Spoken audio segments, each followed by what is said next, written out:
With YouTube demonetizing independent media, please consider becoming a patron today for just $1 per month. Link below. Hey, what's going on, everybody? My name is Matt Jarbo. This is the Mundane Matt channel, and yesterday was Father's Day. It was actually my first Father's Day. My daughter just turned 6 months old. I got to spend it hanging out with her. Spent time hanging out with my dad, and it was fun. It was a good day. I liked the experience after all these years of having that Father's Day, getting those messages, and just kind of going like, yeah, I am a dad. That's pretty cool. And I have a beautiful, beautiful little daughter who I love more than anything. And I was looking forward to the day. But at the same time, I was also kind of rolling my eyes at articles like this one here, these op-eds from writers by the name of Noah Berlatsky, who penned this particular hot take for NBC News's Think category. I don't know. I don't know if there's much thought that went into this that's going to be anything worthwhile, because he says here that Father's Day, men are experiencing a crisis of masculinity. The solution, more feminism. I believe we've learned over years and years and years of watching the tenets of modern feminism that is not the case. That alienates and isolates boys, all while basically just accusing them of being boys and then never really giving them the solution in order to be better. It's just accusing them of things that they may not have control over, being the fact that they're young, or maybe they're a bit more rough, or they don't pay attention as often.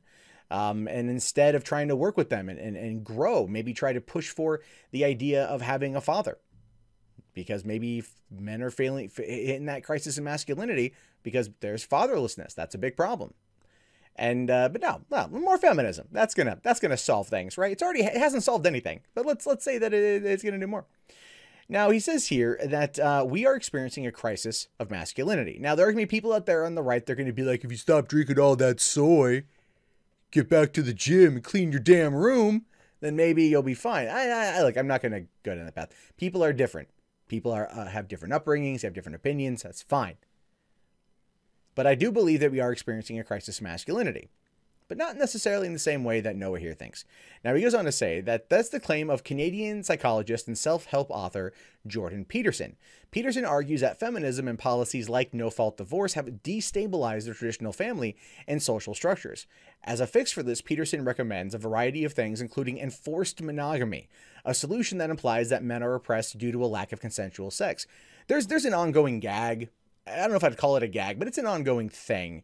That if you were to take a bean and put it in a jar every time you and your wife had sex during the first year of marriage, and then after that, every time you have sex, to remove a bean, you will never empty the jar. Sex just dwindles. It happens in many relationships. I think that's why cheating is a big thing. We've taken the emphasis off of romance, taken the emphasis off of intimacy, and once you get to a point, it just kind of becomes work, family. That's it. Anything else has issues. That could also be one of the reasons why several marriages end. Maybe that's one of the reasons why parents break up. Maybe that's one of the reasons why fatherless isn't a problem. Men, biologically, we are designed to spread our seed. We're designed for that, right? Every biological creature, their core purpose in life is reproduction. We look at it from a different way, both recreational as well as the act of reproduction. And maybe there's some problem in there. Maybe people are just getting their receptors screwed up. Maybe there's been a systemic problem against young boys, and the fatherlessness aspect of it all that's having put us into this situation where Noah here thinks that we need more feminism instead of more fathers to teach people right from wrong, to be there, to balance out the child. Not through enforced monogamy. I don't really believe in that, but I do believe that we do need to focus more on the family. Now, Peterson's claims have been broadly criticized, but he does have his defenders as well. These often argue that the crisis of masculinity have been caused by feminism, which has led to evolving norms generating confusion and mixed signals. In the words of Kathy Young, writing for the LA Times, feminism has set men adrift. They are no longer sure how to be men, and as a result, they are struggling economically and psychologically. And yes, I would agree. Look at colleges, current university statistics right now. Men are, it's a 2/3 split that women are graduating and attending college more.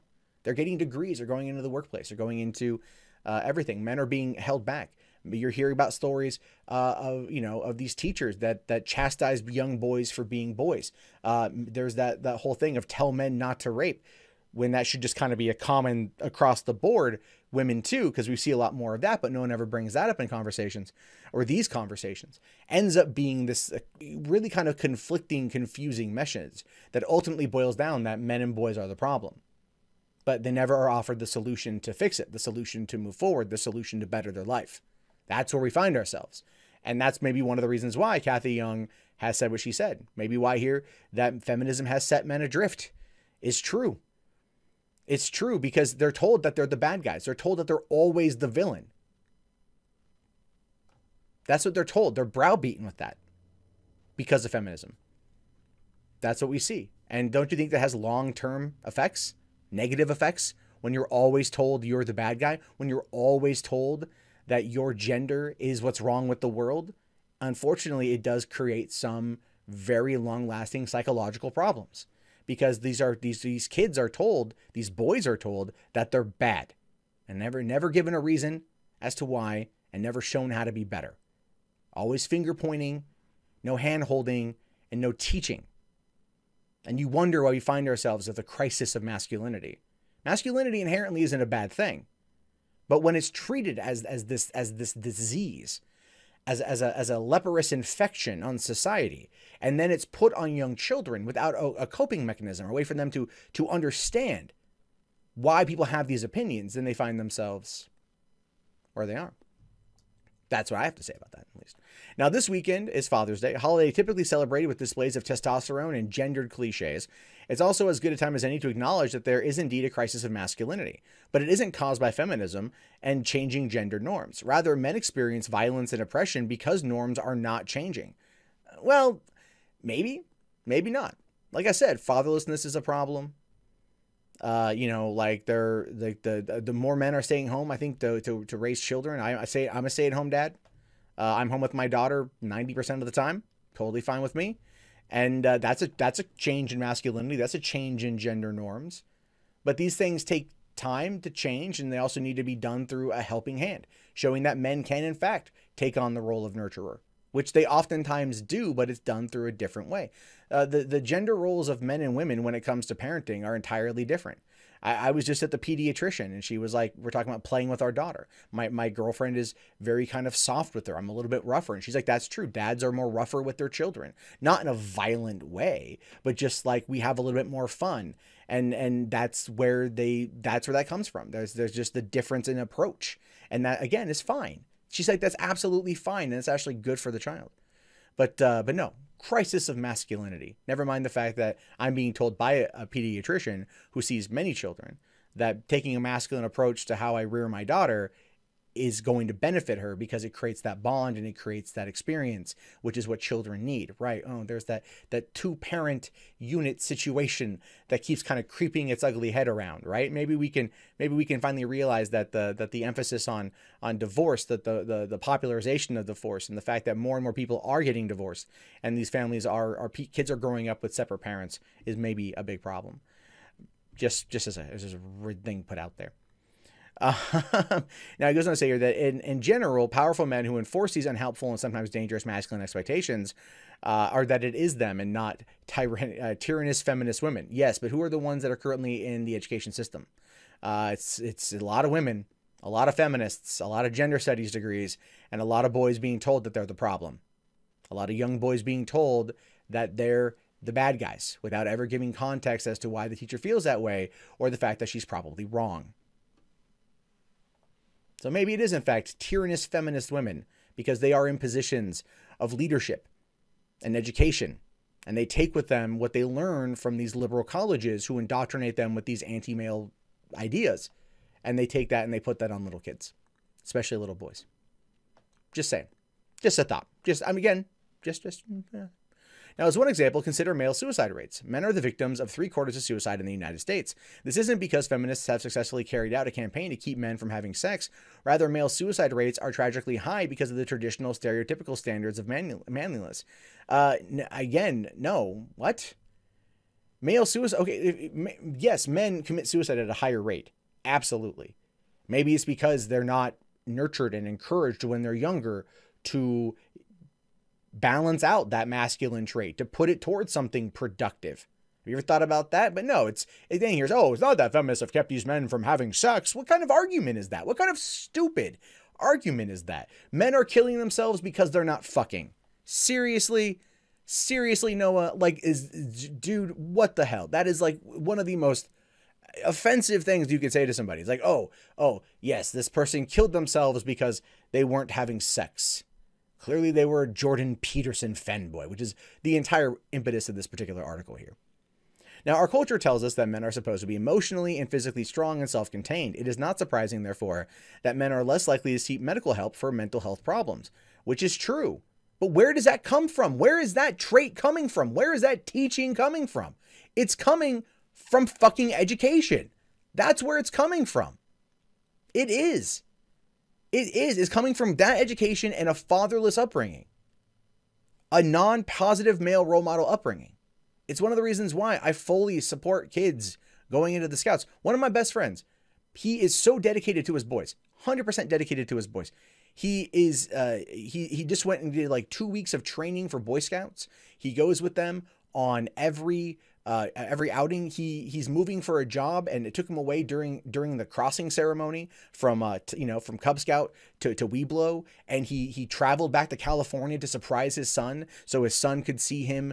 So he could be there to watch his son walk, and his son thought his dad wasn't going to be there, something they'd done together, therefore creating that bond, that love between a father and son. But according to what to Noah here, that's like he shouldn't have done that because it's just the gender norm. No, fuck that, dude. Come on. The education that these kids are getting is a big problem here. What they're seeing in regards to pop culture in some respects is not pushing the positive male role model. That's one of the reasons why I think Incredibles 2 is doing as well as it did. Having the dad take on switch the gender roles where the dad is the one at home, the stay-at-home father. We need more movies like Mr. Mom. We do. Because there are situations where fathers are stay-at-home dads, and those are the ones that sometimes get overlooked and looked at odd throughout society because the gender roles are reversed, and it's not men that are looking at these men with a downward look with their nose thumbed up at them. No, of course not. It's women that look at them as if they're creepy, that there's something wrong with them because perhaps that's something society has taught us. And it all kind of goes back again to the education. Who rules education? Who puts those messages in children's heads? Who teaches them about that? Who carries that forward into colleges? Who pushes that agenda? Who gets the gender studies degrees? It's the thought. Very annoying. Now, a 2016 YouGov survey found that 28% did not seek out mental health care despite experiencing distress, as opposed to only 19% of women. A third of women told friends or family they had mental health problems within a month. Only a quarter of the men did the same. Alice Ali Fogg here says, we tell boys not to cry and women wonder about male suicide. No, we do need to make a bigger push for mental health. But if men are killing themselves at an alarming rate, and it can be traced back to not seeking out mental health assets and not putting a greater emphasis on seeking treatment in that regard, do we not owe it to not just men, but to society in general to make a better, more concentrated effort to fucking push for mental health reform, to destigmatize mental health? Don't we feel that is something that would do better? Is that feminism? No. It's common damn sense. But that's not, of course, what Noah here wants to push. He wants to, wants to make it out to be, oh, it's not the evil feminists. And then say it's all feminists, but there's a lot of indoctrination that happens, and I've covered this over the years. But no, it's clearly just whatever, man. Instead of, I actually really feel like I hate this guy. Encouraging boys not to cry is dangerous. Encouraging boys not to love guns love guns is even more so. Guns are historically, stereotypically a masculine sort of thing, says Lisa Gold, a psychiatry professor at Georgetown. True, but it's also a way that many men and their sons bond. They bond over shooting. Men teach the sons how to hunt. They teach them how to properly maintain and clean weaponry. They teach them to respect it as a tool and not as a weapon or a point of destruction. And there are many times where that does go the other direction. Adam Lanza is a point in that, he's an example, I should say. But how many other boys are taught to respect guns and to use it as a bonding tool with their fathers? My stepdad and I used to go shooting guns all the time. That was our post-Halloween tradition. Gather up tons of pumpkins, take them out to the quarry, and unload 22 rounds at them. That was how we spent our time. That was how we bonded. how I learned to shoot, but not at people or at things or out of anger, but just as target practice. Nothing wrong with that. It's a fond memory of mine. But according to Noah here, that's a bad thing. That's a bad thing. I don't love guns in the state but I have respect for them, as I think many people do. And again, it's that vilification. It's that vilification. Trying to put the emphasis on something else rather than the fatherless problem. It really, really is. Now, it says here, men own guns at 3 times the rate that women do. As a result, it's not surprising that they are more likely to be hurt or killed in a firearm accident. And it also makes them much more likely to die when they attempt suicide. Women prefer to use poison to guns when they try to kill themselves. Men use firearms, and firearms are a very effective way to inflict harm. Yeah, so is poison. So is poison. But I love the direct approach, bad. The indirect approach of poisoning oneself, good, I guess. Clearly nothing about suicide is good. Now, gender expectations and stereotypical views of men contribute to another crisis: imprisonment. Mass incarceration disproportionately affects black people and people of color, but it also, and relatedly, affects men. That's true, and that is a very key look at the fatherless problem. That is a very, very big thing. That is a huge problem in those communities, and they do need to be addressed. I watched some PSA, some pro Father's Day PSAs yesterday, and they predominantly focused on Black and Latino families having positive male role models. And I'm like, I see why they did that. I get why they did that, and it's good. Show that. There's a reason why Uncle Phil from Fresh Prince of Bel-Air is a beloved figure. He was a father figure to many young boys when they watched him on TV. Reginald VelJohnson, Carl Weathers from Family Matters. Those are characters that represented something that is lacking in many parts of this country and in many demographics. And that should be heralded and looked up to. Then you look at like shows now where it's like the stern mother, but like the goofy, dumb shit dad. We don't need more of that. We need strong male role models on television and movies that help guide and raise children, to show them that it's entirely possible. And yes, I would argue definitely having them be Black and Latino men of color. I would agree, because that is a very prevalent problem in those communities, and it's horrible to see that happen. It's horrible to watch that systemic problem go completely unabated, completely undiagnosed, completely never talked about. Not in the context of this. He's trying to here a little bit. Let's see if he goes a step further and actually addresses the problem at hand. It says here, rates of female incarceration are rising. Between 1980 and 2014, they increased 700%. But even so, men still make up close to 93% of prisoners. This is not just because men commit more crimes. A 2012 study found that men receive much longer sentences than women for the same crimes. But right, wouldn't feminism and its push for equality want women to get the same amount of crimes, right? Isn't that kind of funny that that's being used in this kind of argument? But by the way, he never went further on the people of color incarceration, about the fatherless problem in their communities and how that whole plays out, that systemic issue that goes on due to the type of incarceration. Perhaps that could be a topic of Noah down the road. But no. I do believe it was a willful omission to make a point, but not to go a step further to clarify the point, or maybe realize that he's just full of shit. Now, he says here that it's true that white feminists have at times, all the time, Noah, all the time, weaponized stereotypes about hypermasculinity and violence of marginalized men. Women's rights and activist Frances E. Willard advanced her crusade against alcohol by suggesting that white women in the South were threatened by drunk, dark-faced mobs, an argument that implicitly justified lynching. Hillary Clinton infamously referred to some criminals as super predators, a racist dog whistle. Yeah, those things happen, and they're not good. And that's white feminism, but that's also just feminism. Sometimes it's more vocal in that regard than others, but they've been a lot more craftier in the past 20 years or so. I'm just going to go to the bottom because I don't want to read the rest of that. But he finishes up here by saying, for Father's Day, though, we should focus on the actual challenges facing men rather than imaginary ones. We are not in a zero-sum battle of the sexes, which gains for women equality erode male security. But no, we're not. But that's how they frame it. That's how they formulate it. That's how they play it. And the young boys in many cultures are victims of it. Indeed, men need more feminism in their lives, more gender equality, and a relaxation of rigid, counterproductive gender norms. In other words, feminism isn't killing men. Toxic masculinity is. And it will continue to do so until both women and men are fully equal and fully free. We live in America, man. We live in America. We have equality here. The Equal Pay Act of 1963 is a real thing. Women have been able to vote for 100 years. Yes, it took too long to get to that fact. 100% agree with that. But we're almost at 100 years of that. We have an equal society. What we don't have is an equal representation in terms of education, in terms of activism, in terms of the way things are presented to young boys.